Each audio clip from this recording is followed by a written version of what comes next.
Hello friends and dear student, एक बार फिर से आपका बहुत बहुत स्वागत है। तो इस वीडियो में हम लोग पढ़ने वाले हैं सोशल फार्मेसी के इम्पोर्टेंट क्वेश्चंस और उनके आंसर, और ये इम्पोर्टेंट क्वेश्चन और आंसर का तीसरा पार्ट है।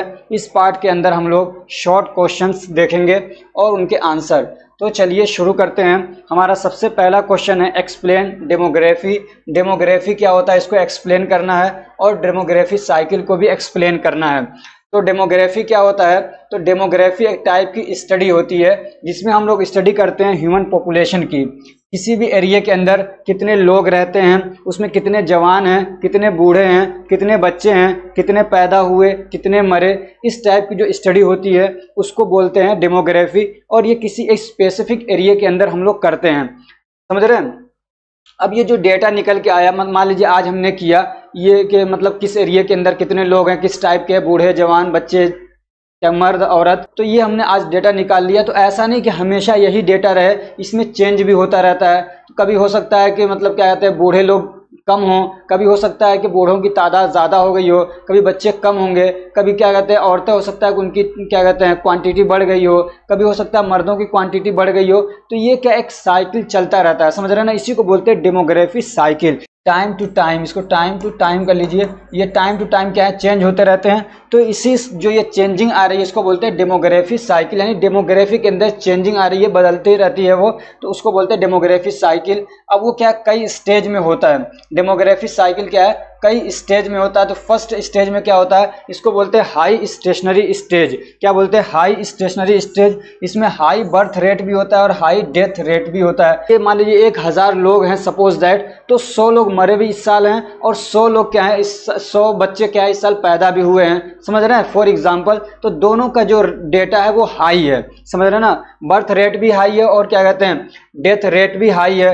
दूसरा होता है सेकेंड स्टेज। क्या है second stage, constant birth rate and decline death rate. इसमें जो बर्थ रेट है यानी 100 बच्चे पैदा हो रहे थे तो 100 तो हैं, लेकिन क्या कहते हैं डेथ रेट क्या हो गया, डिक्लाइन हो गया, मान लीजिए 80 रह गया, समझ रहे हैं।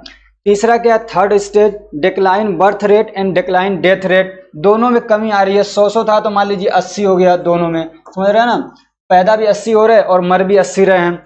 तो चौथा स्टेज है low birth rate and low death rate, यानी कि जो क्या कहते हैं बर्थ रेट है वो भी कम हो गया, मान लीजिए 50 हो गया एकदम, और क्या कहते हैं डेथ रेट भी क्या है एकदम 50 हो गया, तो एकदम कम हो गया, समझ रहे हैं ना। अगला है fifth stage, lower birth rate then death rate. अब जो बर्थ रेट है वो क्या इसके मुकाबले में कुछ ज़्यादा ही गिर गया, मान लीजिए 20 ही बच्चे पैदा हुए और क्या कहते हैं 50 लोग क्या है मरे। तो इस तरीके से क्या ये चेंजिंग आती है। तो इसको हम लोग क्या बोलते हैं, डेमोग्राफिक साइकिल के स्टेजेस हैं ये, समझ रहे हैं ना, स्टेजेस ऑफ डेमोग्राफी साइकिल। अगला क्वेश्चन हमारा, what are scope of social pharmacy. Social pharmacy आप पढ़ रहे हैं, आपको बहुत अच्छा ज्ञान हो गया है, समझ रहे हैं, तो इसका क्या फायदा है, समझ रहे हैं, ये क्वेश्चन है इसका। तो एक क्या है, health education. A pharmacist has knowledge of social pharmacy can work in the field of health education. Health education के फील्ड में क्या है, जिसको नॉलेज है सोशल फार्मेसी का, वो इस फील्ड में काम कर सकता है और अपने वैल्यूएबल क्या कहते हैं जो नॉलेज है उसको क्या है दूसरों तक शेयर कर सकता है। दूसरा है community health policies. Social pharmacy plays a important role in designing and implementing community health policies. Community के हेल्थ के लिए जो पॉलिसीज वगैरह बनाई जाती हैं, समझ रहे हैं ना, किसी भी समाज के लिए कोई पॉलिसी बनाई जा रही है हेल्थ को लेके, तो जिसको क्या कहते हैं सोशल फार्मेसी का नॉलेज है, तो उसके क्या कहते हैं उसको क्या कहते हैं पॉलिसीज़ को बनाने में और कैसे उनको इम्प्लीमेंट किया जाए, कैसे उनको लागू किया जाए, उसमें वो क्या है काम कर सकता है। वहाँ पे भी ये क्या है सोशल फार्मेसी हेल्प करेगी। Adverse effect and safety. Social pharmacy help to identify adverse effects of drug, आप कर सकते हैं, and gives its safety measures. तो सोशल फार्मेसी हमको ये भी बताता है, क्योंकि ये फार्मेसी से भी रिलेटेड है ना, तो कोई दवाओं का जो एडवर्स इफेक्ट हो रहा है तो उनको आइडेंटिफाई करने में, क्योंकि लोगों से जाएगा मिलेगा, बहुत सारी दवाएं लोग खा रहे हैं तो पूछेगा भी, तो एडवर्स इफेक्ट क्या है उनको जानेगा, समझ रहे हैं। एंड गिव इट्स सेफ्टी, और कैसे उससे बचा जाए तो उसके बारे में भी क्या है ये नॉलेज अपना शेयर करेगा। और क्या है वैक्सीनेशन, बहुत सारे क्या है वैक्सीनेशन प्रोग्राम चलते रहते हैं, समझ रहे हैं, जैसे कि पोलियो के लिए वैक्सीन लगाया जाता है, बैक्टीरिया क्या कहते हैं टीबी के लिए वैक्सीन हो रहा है, तो बहुत सारे वैक्सीनेशन जो प्रोग्राम है तो सोशल फार्मेसी उसमें भी क्या है हेल्प करती है। और क्या ट्रीटमेंट वाले क्या कहते हैं पोर्शन, और क्या ट्रीटमेंट के फील्ड में भी इंपॉर्टेंट रोल प्ले करता है ये आपका सोशल फार्मेसी। और क्या कम्युनिकेबल डिसीज को रोकने में भी क्या है ये हेल्प करता है सोशल फार्मेसी। अगला क्वेश्चन है what are importance of breast feeding. उसके अंदर क्या होता है, it contains all the necessary nutrients. माँ के दूध के अंदर हर जितने भी नेसेसरी न्यूट्रिएंट्स हैं जो एक बच्चे के डेवलपमेंट के लिए, ग्रोथ के लिए ज़रूरी होते हैं, वो सब उसके अंदर पाए जाते हैं। Protein, fat, sugar, vitamin, water, fibre वगैरह सारी चीज़ें उसके अंदर मिल जाती हैं, समझ रहे हैं। दूसरा क्या है, ये आसानी से डाइजेस्ट हो जाता है। तीसरा क्या है, ये डिसीज से फ्री होता है, माइक्रोब से फ्री होता है, समझ रहे हैं ना। जो बाहर से चीज़ें ले रहा है उसमें माइक्रोब हो सकते हैं, लेकिन ये जो माँ का दूध है ये क्या कहते हैं, माइक्रो ऑर्गेनिज्म से बिल्कुल फ्री होता है, फ्री फ्रॉम पायरोजन भी होता है। और क्या, कंटेंस एंटीबॉडीज, इनके अंदर एंटीबॉडीज भी होते हैं, समझ रहे हैं ना, जो कि इन्फेक्शन से रोकता है, बच्चे को इन्फेक्शन से बचाता है। और क्या है, इट कंटेंस ओलिगोसेकेराइड्स, इसके अंदर ओलिगोसेकेराइड होता है, एक तरीका कार्बोहाइड्रेट है, which promote the health of good bacteria. जो हमारे आंतों के अंदर गुड बैक्टीरिया होते हैं उनके हेल्थ को क्या करता है, वो प्रोमोट करता है, उससे डाइजेशन बढ़ जाएगा और भी कई सारे फायदे हैं उसके, समझ रहे हैं।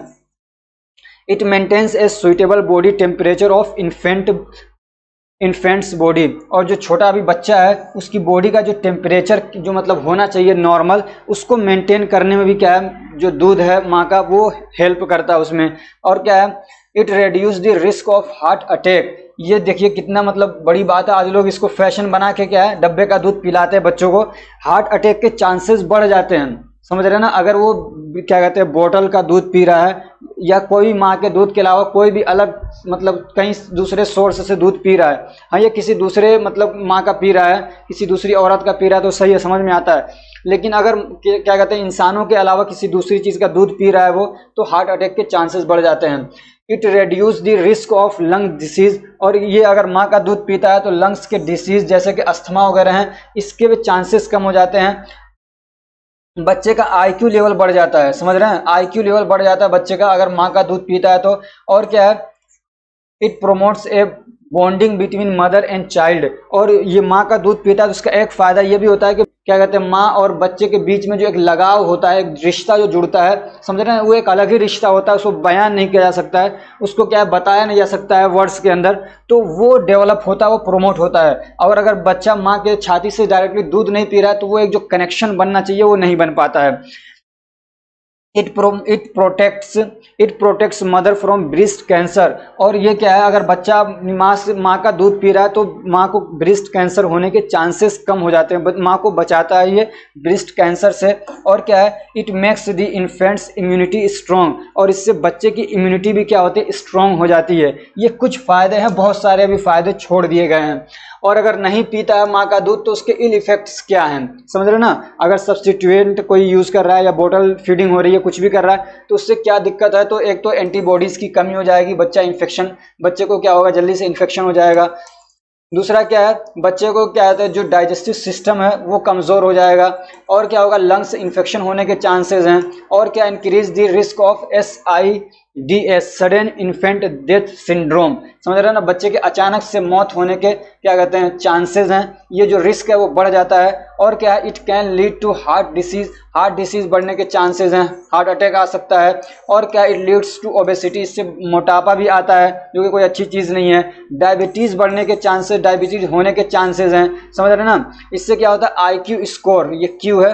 और क्या, it lowers the IQ score, जो IQ स्कोर है उसका वो क्या हो जाता है, कम हो जाता है। बच्चा मतलब क्या कहते हैं, डल होगा, इंटेलिजेंट नहीं होगा अगर ब्रेस्ट फीडिंग नहीं हो रही है तो। और क्या, it leads to weak immunity, बच्चे की इम्यूनिटी कमज़ोर हो जाती है, वीक हो जाती है। और क्या, डायरिया होने के चांसेस भी होते हैं।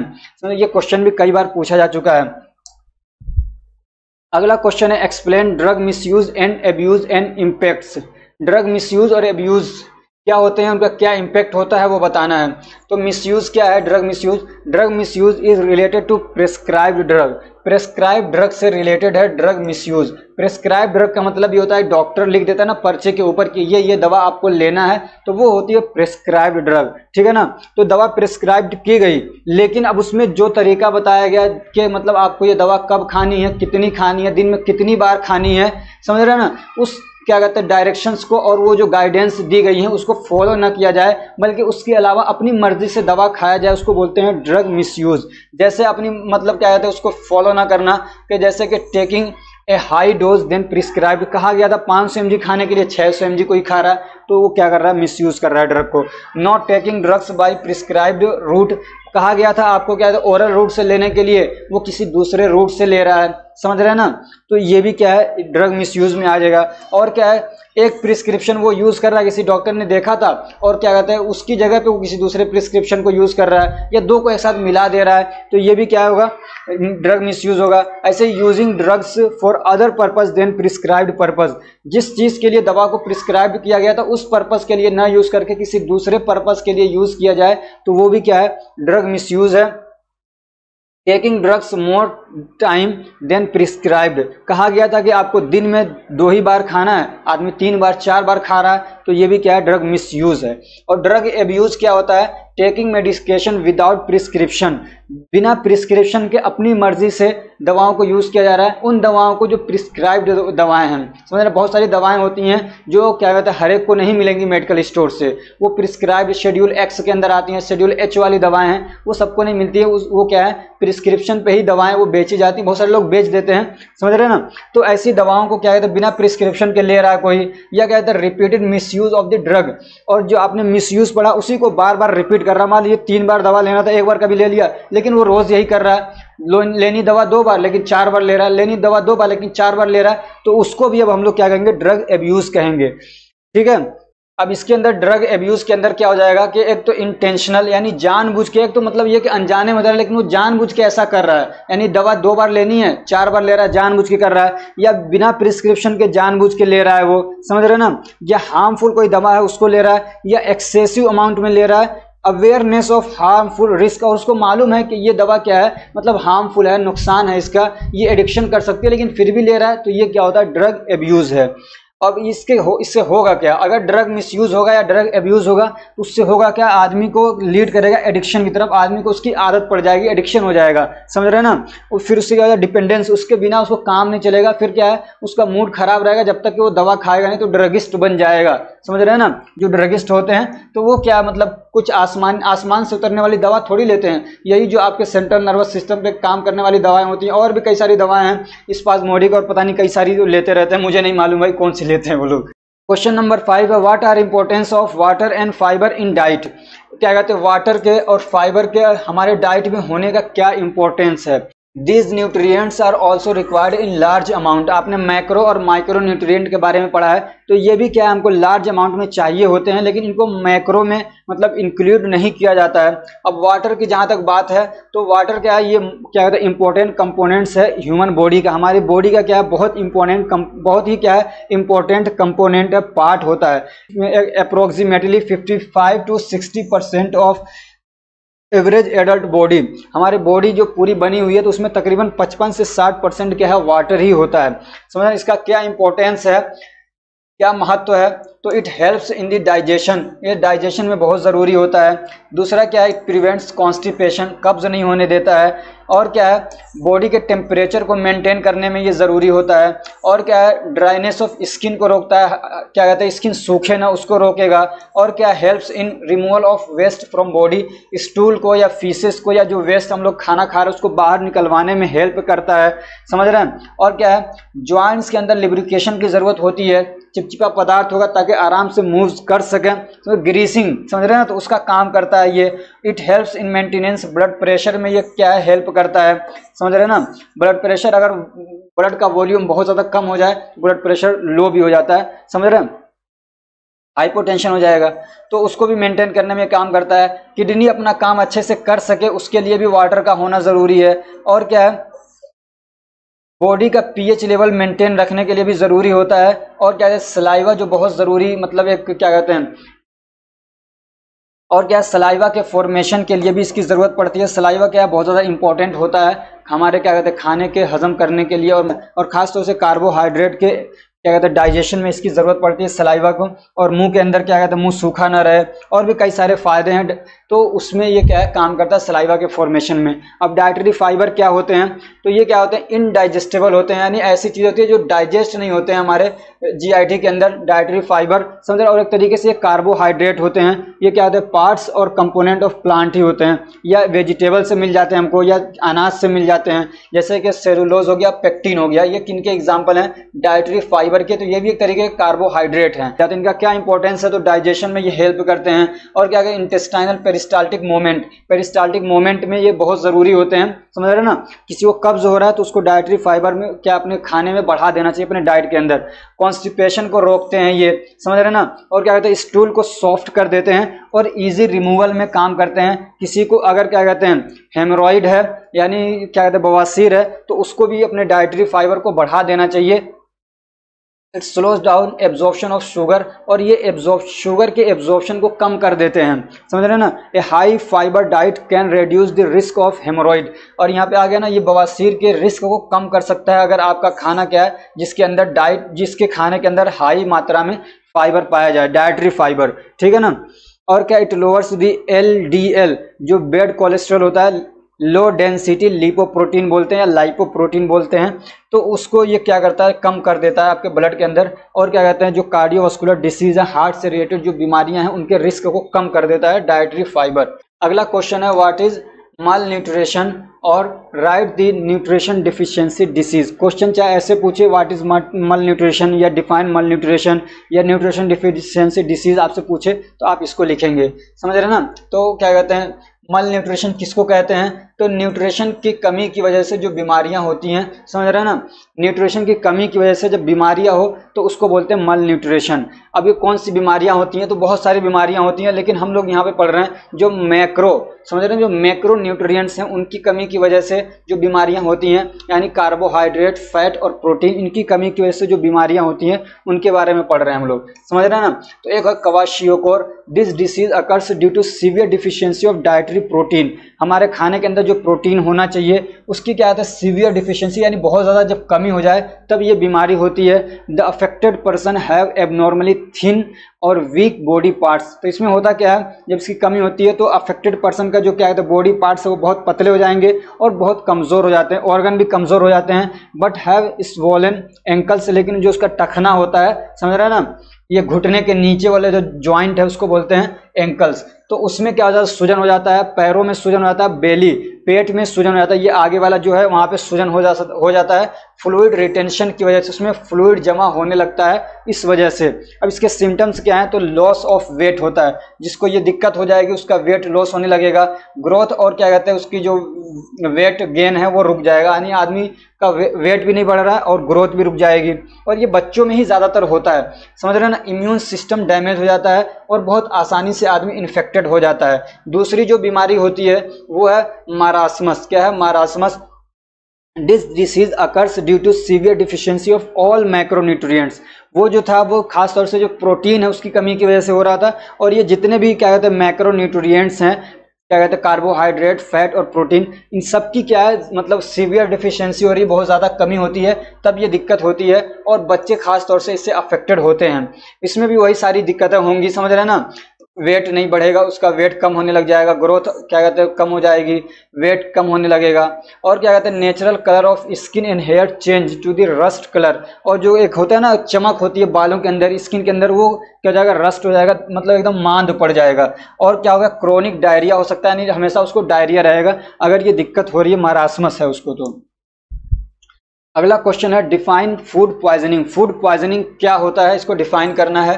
तो it is also called food borne disease. Food poisoning को फूड बोर्न डिसीज भी कहते हैं, समझ रहे ना। It is occurs due to the contaminated food, यानी कि क्या कहते हैं पॉल्यूटेड भी कह सकते हैं, या गंदा बोलेंगे मतलब ये कि जिसके अंदर क्या कहते हैं कोई माइक्रो ऑर्गेनिज्म है या कोई ऐसी चीज़ है जिससे मतलब पॉइजनिंग हो जाती है, जैसे कि आर्सेनिक बहुत ज़्यादा मात्रा में है, या लेड है, या बहुत ज़्यादा आयरन है, सल्फेट है, क्लोराइड है, समझे। तो कोई भी चीज़ मिल रही है तो उसको बोलेंगे कि कंटामिनेटेड हो गया, चाहे क्या कहते हैं आपका फूड है चाहे वाटर है। तो कंटामिनेटेड फूड या वाटर की वजह से ये दिक्कत होती है। और ये जो कंटामिनेशन है ये क्या कहते हैं, बैक्टीरिया या किसी दूसरे माइक्रो ऑर्गेनिज्म की वजह से हो सकता है या किसी टॉक्सिन की वजह से हो सकता है। जैसे आपको मैंने अभी बताया, समझ रहे हैं ना, मेटल्स वगैरह हैं जो हैं हैवी मेटल्स, तो उनकी वजह से भी हो सकता है। अगर ये हो रहा है तो उसको, तो ये अगर पाया जाता है माइक्रो ऑर्गेनिज्म या क्या कहते हैं ये हैवी मेटल्स वगैरह, तो उसकी वजह से फूड पॉइजनिंग हो जाती है, समझ रहे हैं ना। अब यहाँ पे कॉजेटिव एजेंट है, मतलब किन की वजह से ज़्यादातर होता है। एक होता है नोरो वायरसेस की वजह से, रोटा वायरसेस, ये क्या अलग अलग टाइप्स हैं वायरसेस के। ऐसे हेपेटाइटिस ए की वजह से हो सकता है, ये वायरसेस हैं। और ऐसे बैक्टीरिया में किसकी वजह से होता है, तो सैल्मोनेला, आपने पढ़ा टाइफी, समझ रहे हैं ना, तो उसकी वजह से हो सकता है। स्टेफाइलोकोकस की वजह से हो सकता है। ई कोलाई यानी इशरिशिया कोलाई की वजह से होता है। ऐसे क्या विब्रियो कोलेरा की वजह से हो सकता है, समझ रहे ना। ऐसे हैवी मेटल्स की वजह से भी हो सकता है। मोड ऑफ ट्रांसमिशन क्या, कैसे ट्रांसफर होता है, कैसे जाता है किसी के अंदर, तो कॉन्टामिनेटेड फूड के थ्रू जाता है। और क्लिनिकल प्रेजेंटेशन क्या होगा इसमें आदमी को, तो उल्टी आएगी, समझ रहे, नोजिया यानी मतली आएगी, उल्टी होगी। अब क्या कहते हैं, एब्डोमिनल क्रैम्प्स होगा, पेट में बहुत ज़्यादा मरोड़ होगा और डायरिया होगा आदमी को, समझ रहे हैं ना। तो ये होता है फूड पॉइजनिंग के सिम्टम्स हैं ये। अगला क्वेश्चन हमारा, what are genetically modified food. Genetically modified food क्या है, जेनेटिकली मतलब कि उसके जीन के अंदर मॉडिफिकेशन किया गया है, समझ रहे हैं ना। ऐसा फूड जिसके जीन के अंदर मॉडिफिकेशन यानी चेंजेस कर दिया गया, उसको थोड़ा अच्छा कर दिया गया। मॉडिफाई करने का मतलब ये कि उसके अंदर चेंज करके उसको खराब नहीं किया गया। खराब करेंगे तो मॉडिफाई नहीं बोलते, मॉडिफाई का मतलब ही है कि उसको अच्छा कर दिया गया है। उसके अंदर कोई कमी थी, उसको क्या कहते हैं, उसको दूर कर दिया गया है, या उसके अंदर कोई और खूबी पैदा कर दी गई है, तो ऐसा खाना, समझ रहे हैं ना, उसको बोलते हैं हम लोग genetically modified food. Genetically modified, जिसको जीएम फूड भी बोलते हैं, आर दोज फूड्स और ऑर्गेनिज्म, जिसमें सिर्फ फूड ही नहीं बल्कि ऑर्गेनिज्म भी आते हैं, whose genetic material has been modified या चेंज्ड यूजिंग बायोटेक्नोलॉजी। समझ रहे हैं ना, बायोटेक्नोलॉजी, या आप इसको कहते हैं जेनेटिक इंजीनियरिंग टेक्निक के जरिए से उसके जीन के अंदर, उसके जेनेटिक्स के अंदर जाके चेंजिंग कर दिया गया है। This modification is applied to achieve a desired traits. और ये क्यों किया जाता है, ताकि उसके अंदर कोई स्पेशल हम ट्रेट देखना चाहते हैं, कोई स्पेशल क्वालिटी या कोई उसके अंदर अलग एक स्पेशल खूबी डालना चाहते हैं, तो उसके अंदर हम लोग चेंजेस करते हैं, समझ रहे हैं ना। जैसे कि मान लीजिए फूड है, वो क्या उसको बैक्टीरियल अटैक हो रहा था और उसको बैक्टीरिया खा जा रहे थे, तो हमने उसको ऐसे चेंज कर दिया कि बैक्टीरिया उस पर अटैक कर रहा है तो उस पर कोई फर्क ही नहीं पड़ रहा, आप समझ रहे हैं ना। वो यहाँ पे लिखा हुआ है। ऐसे क्या है, टू इंक्रीज यील्ड, कुछ मतलब फसल ऐसे हैं जिनकी पैदावार मतलब बहुत अच्छी नहीं है, वो चीज़ बहुत अच्छी है लेकिन पैदावार बहुत ज़्यादा नहीं है, तो हम उसको चेंज कर देते हैं, तो उसमें बहुत ज़्यादा पैदावार होने लग जाती है, यील्ड बढ़ गई, उसकी पैदावार बढ़ गई। ऐसे क्या है, न्यूट्रिशनल वैल्यू उसमें बढ़ा दिया जाए, यानी जैसे कि मान लीजिए कोई है, मतलब कोई चीज़ है जिसके अंदर सारे मतलब न्यूट्रिएंट्स मिल रहे हैं, सिर्फ विटामिन की कमी है, मान लीजिए फॉर एग्जांपल, या कैल्शियम की उसके अंदर कमी, हमने ऐसे उसको चेंज किया कि उसके अंदर कैल्शियम भी भरपूर मात्रा में मिलने लग जाए हमको, समझ रहे हैं। अब जैसे इनके एग्जांपल जेनेटिकली मॉडिफाइड के, जैसे कॉर्न आता है, सोया आता है, समझ रहे हैं ना, मक्का हो गया, सोयाबीन। क्वेश्चन नंबर 9 है, right the full form of, अब इनके फुल फॉर्म बताना है आपको। तो HIV का आपको याद है, ह्यूमन इम्यूनोडिफिशियंसी वायरस, और क्या है NHP, national health programme. NHP का मतलब नेशनल हेल्थ प्रोग्राम, NHM मतलब national health mission, FIP international pharmaceutical federation, WHO world health organisation, MMR measles mumps rubella, STD sexually transmitted disease, AIDS acquired immunodeficiency syndrome, BCG bacillus Calmette Guerin, और क्या है आपका OPV oral polio vaccine, DPT मतलब diphtheria pertussis और tetanus, और IUD intra uterine device, समझ रहे हैं। तो ये इनके क्या कहते हैं, और भी कई सारे हो सकते हैं, ये मैंने कुछ दिए, हो सकता है कि इसमें से एक आध नंबर का आपका फंस जाए। अगला क्वेश्चन है, describe the use of epidemiology. Epidemiology का यूज क्या है, कई बार पूछता है कि एपिडेमियोलॉजी क्या होता है, समझ रहे हैं ना। तो डिस्क्राइब एंड यूज कर लीजिए, and the use of epidemiology, कि एपिडेमियोलॉजी क्या है और इसका क्या कहते हैं यूजेस क्या है। एपिडेमियोलॉजी क्या होता है, तो ये एक स्टडी होती है, क्या है, एक तरीके की ये भी क्या है, स्टडी है, जिसमें हम लोग क्या करते हैं, उसके अंदर हम लोग क्या पढ़ते हैं, distribution and determinants of health related state और इवेंट्स इन स्पेसिफिक पॉपुलेशन। किसी भी स्पेसिफिक पॉपुलेशन के अंदर हम लोग पढ़ते हैं उसका डिस्ट्रीब्यूशन और उसके अंदर हेल्थ डिटर्मिनेंट को, समझ रहे हैं ना। यानी ये कि कितने लोग हैं, किस टाइप के हैं, बूढ़े हैं, जवान हैं, कितने बीमार हैं, खासतौर से हम यही पढ़ते हैं कि कितने बीमार हैं वो लोग, कौन सी बीमारियां उनको ज़्यादा होती हैं, वो बीमारियां कहाँ से आती हैं, कैसे उनको ट्रीट किया जाता है, समझ रहे हैं, ये सारी चीज़ें पढ़ते हैं। और उनके डिटर्मिनेंट्स यानी हेल्थ डिटर्मिनेंट क्या हैं, तो ये सारी स्टडी जब होती है यानी और कैसे उनको कंट्रोल किया जाए, यानी हेल्थ रिलेटेड जो प्रॉब्लम्स हैं उनको कैसे कंट्रोल किया जाए, क्या चीज़ें मतलब यूज़ करके उनको कंट्रोल किया जाए, ये सारी जब स्टडी होती है उसको बोलते हैं एपिडेमियोलॉजी, समझ रहे हैं ना। अब इस स्टडी के अंदर हम लोग क्या इन्वेस्टिगेट करते हैं, who, what, where, why and how disease on a large scale. इसका क्या मतलब है कि व्हाट मतलब विच डिसीज स्प्रेड, यानी कौन सी बीमारी क्या फैली हुई है, हु यानी मतलब हु आर अफेक्टेड, कौन सी कैटेगरी के लोग उससे अफेक्टेड है, बच्चे हैं या बूढ़े हैं या मेल या फीमेल या सब, किस टाइप के लोग उससे अफेक्टेड हो रहे हैं। वेयर मतलब क्या है कि वेयर इट इज स्प्रेड, ये कहाँ पे फैली है बीमारी, किस एरिया के अंदर बीमारी फैली है। वाई मतलब ये क्यों बीमारी फैली। हाउ मतलब how to control the disease. तो ये सारी चीजें क्या है उसमें खास तौर से हम लोग पढ़ते हैं, समझ रहे हैं। अब इसका एप्लीकेशन क्या है, क्यों मतलब एपिडेमियोलॉजी को मतलब यूज किया जाता है, कैसे अप्लाई किया जाता है, to understand the disease and their causes, बीमारी को समझने के लिए, यानी कैसे फैली, कहाँ से फैली और उसके क्या कॉजेज हैं उसको समझने के लिए, और इसको अप्लाई किया जाता है उस बीमारी को कंट्रोल करने के लिए। मान लीजिए एक एरिया के अंदर हमने समझ लिया कि बीमारी कैसे फैली, क्या रीजन थे, तो दूसरे एरिया के अंदर हम लोग क्या काम कर सकते हैं, हम दूसरी जगह पे बीमारी को फैलने से रोक सकते हैं, समझ रहे हैं ना। It is applied to prevent spreading of disease, बीमारी को फैलने से रोका जा सकता है अगर डेमोग्राफी आपको एपिडेमियोलॉजी मालूम है तो। और क्या it is applied in making health policies बनाने में भी काम कर सकते हैं, उसको मतलब यूज करेंगे हम लोग, अप्लाई करेंगे। और क्या है it applied to invent a suitable drug, और एक नई दवा इन्वेंट यानी इन्वेंशन करने में हेल्प करेगा, क्योंकि हमको सारी चीज़ें मालूम हो गई कि ये बीमारी कैसे डेवलप होती है, किसके जरिए से होती है, तो हम उसको वहाँ पे भी यूज़ कर लेते हैं। It is applied to minimise the risk factor of disease, और उस बीमारी की वजह से जो रिस्क है, फैक्टर्स हैं, उनको हम कम कर सकते हैं, यानी जो नुकसान पहुँचने वाला है उसको हम कम कर सकते हैं। It is applied to develop suitable diagnostic kit for the disease, और हमको अगर एपिडेमियोलॉजी मालूम है तो हम एक अच्छा सा किट बना सकते हैं ताकि उस बीमारी को कैसे डायग्नोस करने के लिए टाइम से जल्दी से डायग्नोस कर सकेंगे, हम उसके लिए किट बना पाएंगे। तो ये सारी चीज़ों में हमको क्या है एपिडेमियोलॉजी हेल्प करती है, उसका एप्लीकेशन है। Write a short note on pesticide. Pesticide क्या होते हैं इसके ऊपर आपको एक शॉर्ट नोट लिखना है। तो पेस्टिसाइड्स आर सब्सटेंसेज और mixture of substances which are used to control prevent और डिस्ट्रॉय द पेस्ट्स और वीड्स। तो पेस्टिसाइड वो चीज़ें हैं या वो सब्सटेंस है या कई चीज़ों का मिक्सचर हैं जो कि यूज़ होते हैं कंट्रोल करने के लिए या रोकने के लिए या मारने के लिए इसको, पेट्स को, यानी जो कीड़े मकोड़े हैं या छोटे मोटे जो क्या कहते हैं जीव हैं उनको मारने के लिए या उनको कंट्रोल करने के लिए जो चीज़ें यूज़ होती हैं। ऐसे जो वीड्स होते हैं, जो खरपतवार होते हैं, अनवांटेड प्लांट जो होते हैं, यानी खेतों में हमारी फसल के साथ में कुछ अनवांटेड प्लांट्स उग जाते हैं उसको वीड्स बोलते हैं, उनको ख़त्म करने के लिए, या पेस्ट या क्या कहते हैं जो पेस्ट्स हैं उनको ख़त्म करने के लिए जो चीज़ें यूज़ होती है उसको बोलते हैं पेस्टिसाइड। अब वो अलग अलग टाइप के होते हैं, जैसे इंसेक्ट्स हैं, छोटे कीड़े मकोड़ों को मारने के लिए इंसेक्टिसाइड्स हो गया, और क्या रोडेंटिसाइड जैसे चूहे हैं, माइस वगैरह हैं उनको मारने के लिए, एक होता है बैक्टीरिसाइड्स जो बैक्टीरिया को मारने के लिए, फंगिसाइड जो फंगस को खत्म करने के लिए, हर्बिसाइड्स जो वीड्स को खत्म करने के लिए होता है, और लार्वे को खत्म करने के लिए लार्विसाइड आते हैं। तो ये अलग अलग टाइप के क्या हैं आपके पेस्टिसाइड्स होते हैं। इनका यूज क्यों होता है, तो एग्रीकल्चरल पर्पस के लिए यूज होता है, समझ रहे हैं। वहाँ पे जो हार्मफुल बैक्टीरियाज वगैरह हैं जो मतलब प्लांट्स को क्या कहते हैं मतलब नुकसान पहुंचा रहे हैं हमारे, या कुछ अनवांटेड प्लांट्स हैं उनको खत्म करने के लिए हम उनको यूज करते हैं। ऐसे क्या कहते हैं इसको स्टोरेज के टाइम पे यूज किया जाता है ताकि माइक्रो ऑर्गेनिज्म आके हमारे सामान को खराब ना करे। ऐसे क्या कहते हैं डिसीज के कंट्रोल में भी इनको यूज किया जाता है, समझ रहे। जो वेक्टर्स हैं जैसे मॉस्किटोज हैं, डेंगू फैला रहा है तो उनको मारने के लिए भी पेस्टिसाइड्स वगैरह का यूज किया जाता है। अगला क्वेश्चन है write a short note on artificial ripening of fruits and their effect on health.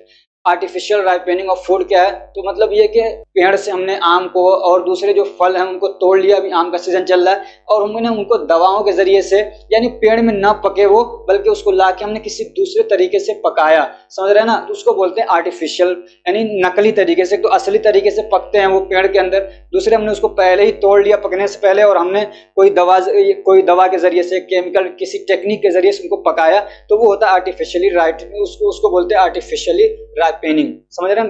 Ripening का मतलब होता है पकाना। अब कौन से एजेंट्स यूज होते हैं, तो एक होता है एथिलीन गैस, समझ रहे हैं ना, एथिलीन गैस, इसको क्या कहते हैं, फ्रूट को उसमें एक्सपोज किया जाता है, यानी गैस उस फ्रूट पे पहुंचाया जाता है। और क्या यूज होता है, कैल्शियम कार्बाइड यूज होता है। और क्या है, एथिलीन जनरेटर लिक्विड, ऐसी चीज जो कि मतलब फ्रूट के अंदर एथिलीन को जनरेट कर देते हैं, पैदा करवाते हैं। ऐसे ही क्या है, एथिफोन यूज किया जाता है। और कई बार ऐसा होता है कि पके हुए फलों के साथ में दूसरे फलों को रखा जाता है तो वो उसके साथ में रहने की वजह से पक जाते हैं। इसीलिए कहते हैं ना, साथी का असर आता है, कहते हैं सोहबत का असर आता है। जिसके साथ आदमी रहेगा उसकी अच्छाइयाँ उसके अंदर आ सकती हैं या उसकी बुराइयां उसके अंदर आ सकती हैं। सोहबत सालेह तुरा सालेह कुनत, ये फारसी का एक सेंटेंस है कि अच्छे की सोहबत यानी अच्छे के साथ रहते हो तो तुम अच्छा बन जाते हो, और सोहबत ताले तुरा ताले कुनत, और अगर बुरे के साथ रहोगे तो बुरा बन जाओगे। इसलिए हमेशा फ्रेंड का सिलेक्शन बहुत सोच समझ के करना चाहिए। अगर आपके फ्रेंड्स ऐसे हैं जो गलत कामों में क्या मतलब इन्वॉल्व हैं, कोई वो गलत काम कर रहे हैं, टाइम वेस्टिंग वाला काम कर रहे हैं, बहुत ज़्यादा गेमिंग में लगे हुए हैं, गैम्बलिंग कर रहे हैं, बहुत सारे जो मतलब अलग अलग काम है, कोई सा भी अगर आपका फ्रेंड ऐसा कर रहा है तो एक तो उसको समझाने की कोशिश करिए, नहीं मान रहा है तो आप उसका साथ छोड़ दीजिए, वरना आप भी क्या है उसके अंदर इन्वॉल्व हो जाएंगे, आज नहीं तो कल जरूर। तो इसका इफेक्ट क्या होता है, आर्टिफिशियल राइपनिंग ऑफ फूड, यानी फूड को अगर आर्टिफिशियली पकाया जा रहा है उसका क्या मतलब नुकसान हो सकता है, तो they can lead to kidney failure, बहुत ज़्यादा दवाएं होंगी उसमें, समझ रहे हैं, तो उससे किडनी फेलियर के चांसेस बढ़ जाएंगे। उसकी वजह से वोमिटिंग हो सकती है, डायरिया हो सकता है, और क्या कहते हैं बर्निंग सेंसेशन इन चेस्ट के अंदर क्या होता है, मतलब एक जलन सी हो सकती है, और क्या इरिटेशन हो सकता है, और आंखों में जलन हो सकता है उसकी वजह से। They can cause poisoning to skin, यानी स्किन पॉइजनिंग हो सकती है, उसकी वजह से कफ हो सकता है। जो आजकल दवाएं पक रही हैं केमिकल्स की वजह से, उसकी वजह से कफ बहुत ज़्यादा लोगों को दिक्कत हो रही है। सोर थ्रोट हो सकता है, गले में खराश हो सकता है। They can cause death when ingested some large amount, और अगर ये जो क्या कहते हैं आर्टिफिशियल, ये क्या कहते हैं जो एजेंट हैं फलों को पकाने के लिए, अगर कोई उसको लार्ज अमाउंट में इंजेस्ट कर लिया, खा लिया, तो उसकी डेथ भी हो सकती है। क्वेश्चन नंबर 13 है, write a brief note on ill effect of junk food and define junk food. Junk food क्या होता है इसको डिफाइन करना है, उसके इल इफेक्ट क्या उसको बताना है। तो जंक फूड वो खाने होते हैं जिनके अंदर एसेंशियल न्यूट्रिएंट्स बहुत कम होते हैं और अनहेल्दी जो कंपोनेंट्स हैं या चीज़ें हैं वो बहुत ज़्यादा होती हैं। में तो जो ज़रूरी न्यूट्रिएंट्स होते हैं वो उसके अंदर बहुत कम हों और अनहेल्दी चीज़ें उसके अंदर ज़्यादा हों, तो उसको हम लोग बोलते हैं जंक फूड। जैसे कि बहुत ज़्यादा शुगर है उसके अंदर, और क्या बहुत ज़्यादा साल्ट है, या बहुत ज़्यादा अनहेल्दी फैट्स हैं, तो ऐसे खानों को हम लोग क्या बोलते हैं, क्या कहते हैं, ऐसे खानों को हम लोग बोलते हैं junk food. This food provides excessive calorie intake, और इसकी वजह से क्या होता है कि आदमी बहुत ज़्यादा कैलोरी इंटेक करता है। मतलब कितनी ज़रूरत है आदमी को, 25 से 33 क्या कहते हैं 3300 किलो कैलोरी की जरूरत है, लेकिन ये खा रहा थोड़ा सा, इतना पता चल रहा है कि 5000 किलो कैलोरी खा ले रहा है, तो ज्यादा हो रहा है शुगर उसमें, समझ रहे हैं, या बहुत ज्यादा उसके अंदर क्या कहते हैं साल्ट है, समझ रहे हैं। और ये ज्यादा जो पैक्ड फूड आते हैं ना, वो ज्यादातर ऐसे ही होते हैं, जितने भी पैक्ड आइटम आते हैं खाने के लिए वो ज्यादातर ऐसे ही होते हैं, जंक फूड होते हैं वो। तो इसलिए अपने को भी और अपने बच्चों को भी उससे बचाना चाहिए। इसके इल इफेक्ट क्या होंगे, तो एपेटाइट पे इसका असर पड़ेगा, भूख आदमी की कम हो जाएगी। बच्चे खाते कहाँ खाना, वही बस उनको अच्छा लगता है, समझ रहे ना, वो चटोरे ही उनको चाहिए। तो इसलिए क्या है, बच्चों को बचाना खास तौर से, बहुत सारे बच्चे इसकी वजह से बीमार हो चुके हैं, मतलब उनकी सेहत खराब हो चुकी है, भूख भी नहीं लगती है। कुछ बच्चों को क्या होगा, इससे ओबेसिटी हो जाएगी, मोटे हो जाते हैं, ऐसे इतने छोटे छोटे से हैं, ऐसे इतने मोटे मोटे से हो जाते हैं, समझ रहे हैं। और क्या डाइजेस्टिव प्रॉब्लम हो सकता है, कार्डियोवास्कुलर डिसीज होने के चांसेस है, नर्वस सिस्टम डिसऑर्डर हो सकता है, जंक फूड बहुत ज़्यादा अमाउंट में लेने की वजह से डायबिटीज होने के तो भरपूर चांसेस होते हैं। और क्या कोलेस्ट्रॉल लेवल भी क्या हो सकता है, बढ़ सकता है, यानी बैड कोलेस्ट्रॉल लेवल बढ़ सकता है, LDL लेवल बढ़ जाएगा। इसका भी फुल फॉर्म देख लेना LDL का। क्वेश्चन नंबर 14 है, what are FIP development goal. तो ये जो FIP है ये क्या है, इंटरनेशनल एक ग्रुप है इनका, फार्मासिस्ट का, समझ रहे हैं। इसमें कौन लोग जुड़ते हैं, फार्मासिस्ट या जो हेल्थ प्रोफेशन लोग हैं, यानी हेल्थ से रिलेटेड चाहे दवा में या किसी भी ट्रीटमेंट में काम करते हैं, तो उन लोगों का एक ऑर्गेनाइजेशन है, समझिए एक ग्रुप है, समझ रहे हैं ना, FIP। और ये FIP क्या करता है, तो ये फार्मेसी प्रोफेशन है उसको अच्छा करने में इनको हेल्प करता है, समझ रहे हैं ना, फार्मेसी प्रैक्टिस को अच्छा करने में उनकी मदद करता है। साइंटिफिक रिसर्च जो है बहुत सारे निकाल के लाता है, समझ रहे, ट्रेनिंग देता है, न्यू टेक्नोलॉजीज अगर आ रही हैं, समझ रहे, एडवांसमेंट कुछ हो रहा है फार्मेसी लाइन में, तो वो बताता है, कैसे उनको यूज किया जाए उसके बारे में बताता है।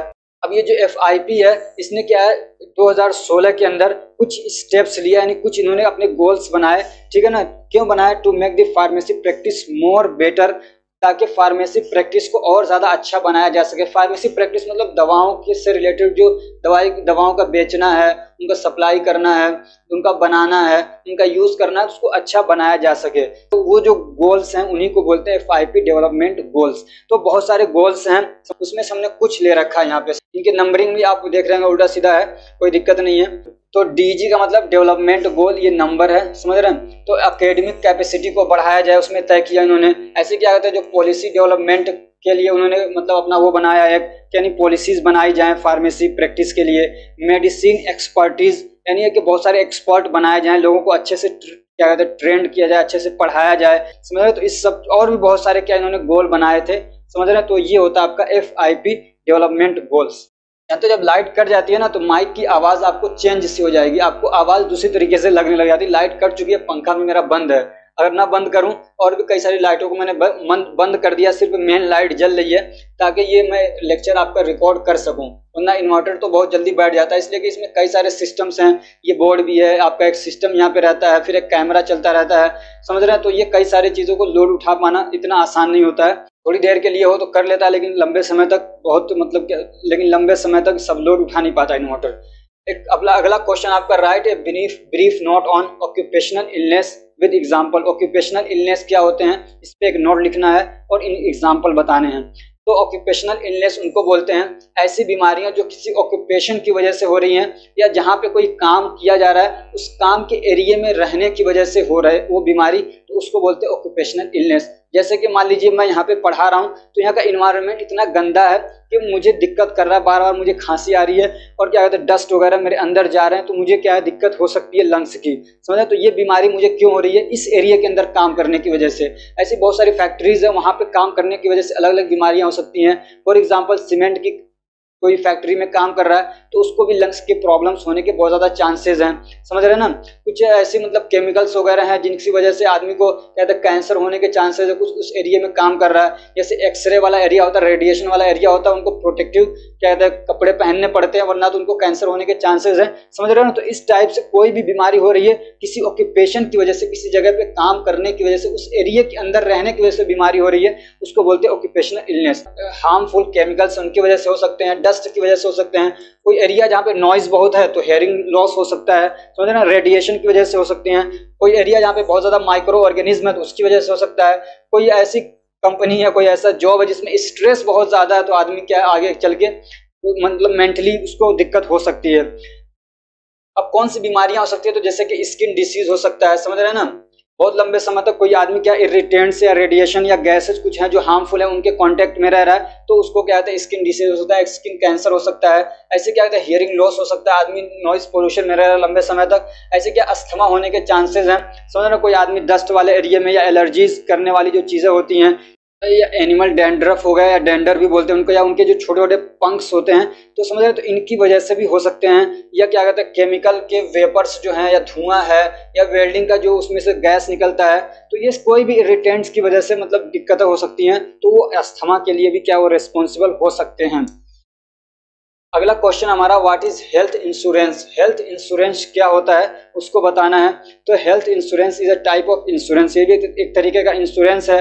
तो पहले आपको पैसा भरना भी पड़ता है, ऐसा नहीं कि इंश्योरेंस बना दिया बिना पैसा भरे। अब हम लोगों को क्या गाड़ी हमको जरूरत ही नहीं है, लेकिन जबरदस्ती हमसे इंश्योरेंस का पैसा लिया जाता है, तो ये तो आपको करना पड़ता है। लेकिन अभी चलिए कि मतलब हेल्थ वाले उसमें तो अभी मतलब छूट है कि हर एक के लिए कंपलसरी नहीं है, जो चाहे करवा सकता है, समझ रहे हैं। तो क्या कहते हैं अब इसमें होता क्या है कि जो भी मतलब इंश्योरेंस करा लेगा तो उसके क्या है हॉस्पिटलाइजेशन जो कॉस्ट है, या मेडिसिन का जो कॉस्ट है, जो खर्चा है, या डॉक्टर के कंसल्टेशन का जो खर्चा है, तो वो जो इंश्योरेंस कंपनी है वो आपको देगी उतना पैसा, समझ रहे हैं। अब उसमें भी बहुत दौड़ना पड़ता है, भागो इधर करो वो करो, ये फॉर्म भरो वो भरो। कई बार कहते हैं कि आप इसके लिए डिस्क्वालीफाई, आपको मिलेगा ही नहीं। अगला क्वेश्चन है, right the importance of safe drinking water. साफ पानी पीने की क्या इंपॉर्टेंस है वो बताइए। तो अगर साफ पानी नहीं पिएगा आदमी तो क्या होगा, वाटर बोर्न डिसीज हो जाएगा, समझ रहे हैं ना। अभी आपने पढ़ा शायद वाटर बोर्न डिसीज के बारे में, तो वाटर बोर्न डिसीज होने के चांसेस यही मेन है इसका, समझ रहे हैं ना। और क्या गुड हेल्थ को अगर मेंटेन करना, आपको अपनी सेहत को अच्छा रखना है, तो सेफ क्या है पानी आपको पीना बहुत ज़रूरी होता है। ऐसे क्या कहते हैं हमारी किडनी अच्छे से काम करे तो उसके लिए भी सेफ ड्रिंकिंग वाटर हमको ज़रूरी होता है। बच्चों का जो डेवलपमेंट है मतलब वो अच्छे से रहें, उनकी हेल्दी रहें, तो उसके लिए भी हमको ज़रूरत पड़ती है साफ़ पानी की। For progress of community and country, हमारे देश, हमारे कम्युनिटी को, किसी समाज को या क्या कहते हैं हमारी कंट्री को डेवलप करने के लिए साफ़ पानी का होना ज़रूरी, वरना लोग बीमार पड़ते रहेंगे, दवा कराते रहेंगे, वो काम ही नहीं कर पाएंगे। जो एक मतलब होता है ना, प्रोडक्टिविटी नहीं आ पाएगी लोगों के अंदर। अगला क्वेश्चन हमारा, टाइप्स ऑफ विटामिन बताना है आपको। तो विटामिन्स आर ऑर्गेनिक, विटामिन्स क्या होते हैं, तो ये ऑर्गेनिक सब्सटेंस होते हैं जो कि बॉडी के, जो कि सेल के फंक्शन के लिए और स्ट्रक्चर के लिए बहुत ज़्यादा ज़रूरी होते हैं विटामिन्स, समझ रहे हैं ना। दो टाइप के विटामिन्स होते हैं, मैंने आपको बीच में बता भी दिया था, फैट सोल्यूबल और वाटर सोल्यूबल होते हैं, समझ रहे हैं ना। ये जो क्या कहते हैं ADE के जो हैं, इसको आप कीड़ा याद कर लीजिए, कीड़ा याद कर लीजिए, तो इस तरीके से याद रहेगा ये। तो ये क्या है, ये फैट सोल्यूबल होते हैं, ये हमारी बॉडी के अंदर स्टोर हो जाते हैं। और कुछ और जो होते हैं मतलब विटामिन C और B, और इसमें क्या कहते हैं B12 भी आ जाता है, ये भी क्या है फैट सोल्यूबल होता है, ये हमारी बॉडी में स्टोर हो जाते हैं। और बाकी जो C है और B के जो अलग अलग हैं वो सब स्टोर नहीं होते हैं, उनके हमको बार बार लेने की जरूरत पड़ती है। अगला क्वेश्चन है, what is e cigarette, e cigarette क्या होता है, ई सिगरेट क्या होता है, तो जो लोग पीते हैं वही बताएंगे क्या होता है। तो सिर्फ इसमें याद ध्यान रखिएगा, ई सिगरेट मतलब इलेक्ट्रॉनिक, समझ रहे हैं ना, इलेक्ट्रॉनिक सिस्टम इसमें यूज किया जा रहा है, इलेक्ट्रॉनिक निकोटीन डिलीवरी सिस्टम, उसको बोलते हैं ई सिगरेट, समझ रहे हैं। इसको ENDS भी बोला जाता है, क्या बोलेंगे, electronic nicotine delivery system. Electronic माध्यम से, इलेक्ट्रॉनिक कोई डिवाइस यूज करके निकोटीन को क्या है बॉडी के अंदर लिया जा रहा है, तो वो होता है e cigarette. It is a electronic device which heats the liquid, जिसमें एक इलेक्ट्रॉनिक डिवाइस है जिसमें लिक्विड को क्या हीट किया जाता है, फिर वो क्या बनता है, धुआं बनता है, गैस बनता है, वेपर बनेगा, और फिर वो क्या होता है बॉडी के अंदर जाता है, यानी उसको इनहेल किया जाता है, उसका धुआं अंदर लिया जाता है। फिर उसके बाद अब क्या होता है, नशा आता है, क्या होता है हम नहीं जानते भाई।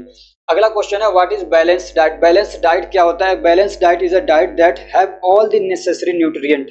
बैलेंस डाइट वो डाइट है जिसमें जितने भी जरूरी न्यूट्रिएंट्स है वो सब उसके अंदर पाए जाते हैं। इसको क्या है हमारी बॉडी को जरूरत होती है, यानी अच्छे से बॉडी को फंक्शन करने के लिए जिनकी जरूरत है वो सब उसके अंदर पाए जाएं, समझ रहे हैं ना। तो balance diet includes 7 main nutrients, 7 main nutrients हैं जो मतलब बैलेंस डाइट में होना चाहिए। Carbohydrate, protein, fat, minerals, vitamin, water and fibre, समझ रहे हैं ना। ये क्या है 7 मेन न्यूट्रिएंट्स हैं, इनमें से आपको सब तो याद ही है, carbohydrate, protein, fat, minerals, vitamin और वाटर एंड फाइबर्स, यानी डाइटरी फाइबर्स। तो ये अगर हमारे खाने के अंदर पाए जा रहे हैं तो इसको हम लोग बोलते हैं बैलेंस डाइट, मतलब। तो ये आपके हो गए तकरीबन 18 क्वेश्चन, मैंने 10 ही क्वेश्चन देना 15 क्वेश्चन देना था लेकिन कुछ और बढ़ गए। तो thank you so much for choosing SR pharmacy for your educational या एग्जाम प्रिपरेशन। आपका बहुत बहुत शुक्रिया है कि आपने हमें चूज़ किया, हमारे चैनल को चूज़ किया अपने एग्जाम प्रिपरेशन के लिए या अपने एजुकेशन के लिए।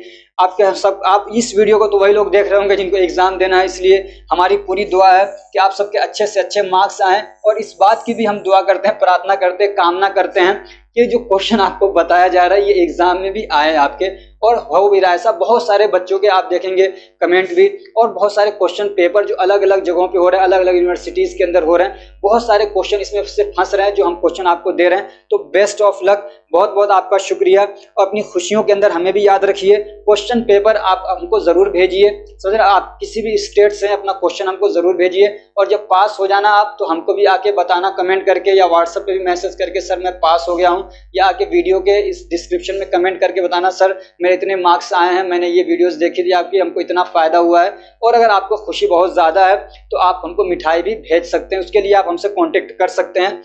तो फ्रेंड्स, अगर ये हमारी कोशिश आपको अच्छी लग रही है, हमारी वीडियोस से आपको फ़ायदा पहुंच रहा है, तो वीडियो को लाइक करिए, चैनल को सब्सक्राइब करिए, और अपने फ्रेंड्स को भी शेयर करिए, और नोटिफिकेशन के बटन को भी दबा दीजिए ताकि नई आने वाली वीडियोस की नोटिफिकेशन आपको जल्दी मिल जाए और आप उससे फ़ायदा उठा सकें।